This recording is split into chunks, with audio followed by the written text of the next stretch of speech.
বাহামণি ধারাবাহিকের পর তাকে কে নাই বা চেনে।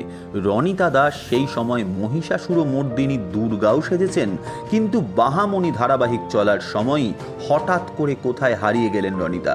ধারাবাহিকের একদম শেষ দিকে অসুস্থ অবস্থাতেও তাকে অভিনয় করে যেতে হয়েছে।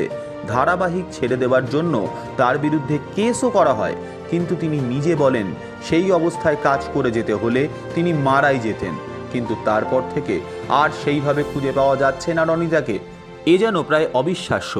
ইষ্টি কুটুম ধারাবাহিকের পর যে উচ্চতায় উঠেছিলেন রনিতা, বাহামণি চরিত্রটি যে আলোড়ন সৃষ্টি করেছিল দর্শকের মনে, সেখান থেকে কেউ হারিয়ে যেতে পারেন এ কথা যেন কল্পনারও অতীত।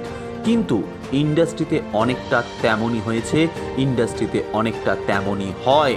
সোশ্যাল মিডিয়ায় নিজের বিভিন্ন দুঃসাহসিক ছবি পোস্ট করে রনিতা বারবার করে নজরে থাকতে চেয়েছেন। কাজ করেছেন চলচ্চিত্রে একটা দুটো ছোট চরিত্রে, কিন্তু আর মূল চরিত্রে ফিরে পাওয়া যায়নি তাকে।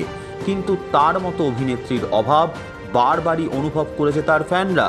রনিতা খুব তাড়াতাড়ি আবার ধারাবাহিকের মূল চরিত্রে ফিরে আসুন।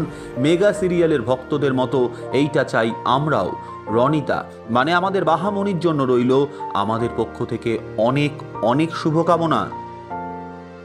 এই ধরনের আরও ভিডিও পেতে এবং এই মুহূর্তের সময়ের সঙ্গে আপডেট থাকতে এখনই সাবস্ক্রাইব করুন সময়বৃত্ত টাইমলাইন ক্রিয়েশন।